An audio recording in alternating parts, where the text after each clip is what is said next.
The Water and Sewerage Company WASCO has spoken out about the growing challenges it faces as climate conditions continue to shift, putting increased pressure on the island's water supply systems.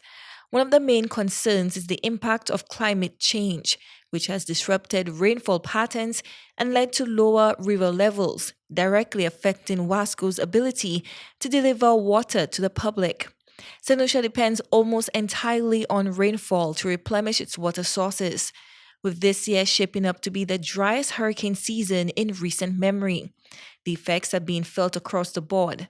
Head of WASCO's project management unit, Maurice Norville, explained that changes in the climate are affecting the natural water cycle, which in turn makes it harder to maintain a reliable supply. Because of climate change, what we find is that there are longer dry seasons which lower the levels in the rivers. So there's a reduced flow and reduced availability of water for us to supply.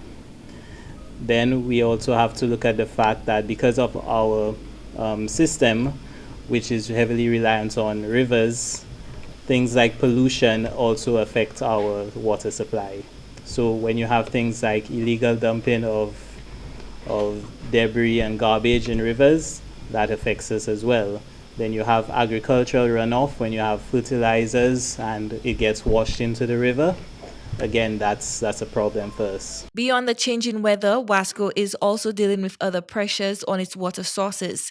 Deforestation and intense rainfall events lead to more debris in rivers, while overuse and unauthorized taping further strain the system.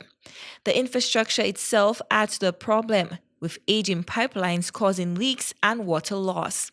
At the same time, a growing population and expanding tourism sector continue to increase demand on already stretched resources. To tackle these issues, WASCO is taking steps to improve its water system.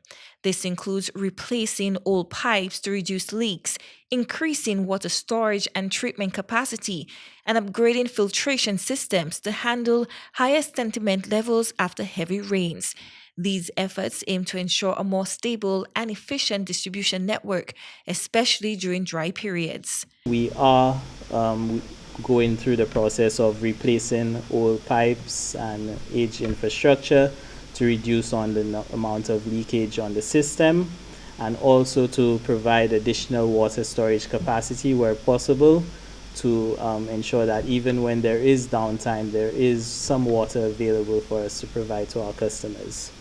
We're also dealing with the water treatment aspect by investing in new infrastructure that can handle higher sediment loads. So even when you have very turbid water with sediment in it, we're still able to provide a safe distribution of water to the public.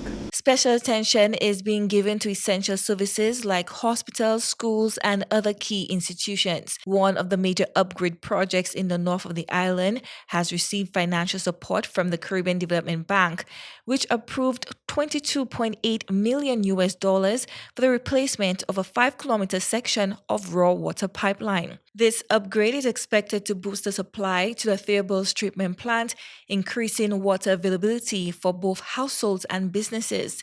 The project will also help cut down on water loss through leaks or unauthorized use.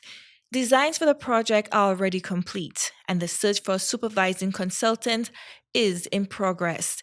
The selection of a contractor and other final steps are expected to wrap up by the end of the first quarter of 2026. Meanwhile, work continues on the installation of a new 20-inch pipeline between Rodney Heights and Grosley. The first phase, covering the stretch from Mondrian Gap to Bonterre and Rodney Heights, has already been completed.